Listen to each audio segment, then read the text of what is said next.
ട്രെയിനിൽ യാത്രക്കാരന്റെ mobile phone തട്ടിപ്പറിക്കാൻ ശ്രമിച്ച മോഷ്ടാവിന് 8ന്റെ പണി കിട്ടിയെന്ന് പറഞ്ഞാൽ മതി. ട്രെയിനിന്റെ ജനൽ വഴി യാത്രികന്റെ മൊബൈൽ തട്ടിയെടുക്കാൻ ശ്രമിച്ച മോഷ്ടാവിനെ യാത്രക്കാരൻ കയ്യോടെ പിടിച്ചു. കമ്പാർട്ട്മെന്റിൽ വളരെ ശ്രദ്ധയോടെ ഇരുന്നിരുന്ന യാത്രികൻ മോഷ്ടാവ് ഫോൺ തട്ടിപ്പറിക്കുമ്പോൾ മോഷ്ടാവിന്റെ കയ്യിൽ കയറി പിടിച്ചു.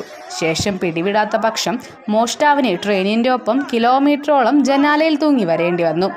അയാളുടെ കൂട്ടാളികളെത്തി രക്ഷപ്പെടുത്തുന്നതിന് മുമ്പ് തന്നെ യാത്രക്കാർ ചേർന്ന് പിടികൂടി.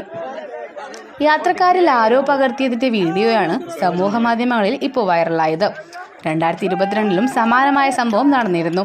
അന്ന് സാഹേബ്പൂർ കമൽ സ്റ്റേഷനിൽ ട്രെയിൻ നിർത്തിയിരിക്കെ ജനാലയിലൂടെ യാത്രക്കാരന്റെ ഫോൺ തട്ടിയെടുക്കാൻ ശ്രമിച്ച മോഷ്ടാവിന്റെ കയ്യിൽ മുറുകെ പിടിച്ചു യാത്രക്കാരൻ. അയാൾ 10 കിലോമീറ്റർ ദൂരമാണ് ട്രെയിനിൽ തൂങ്ങിക്കിടന്നത്. ഒടുവിൽ ട്രെയിൻ മറ്റൊരു സ്റ്റേഷനിൽ എത്താറായപ്പോഴാണ് യാത്രികൻ മോഷ്ടാവിന്റെ കയ്യിലെ പിടിവിട്ടത്. മോഷ്ടാവ് ഓടി രക്ഷപ്പെടുകയും ചെയ്തു.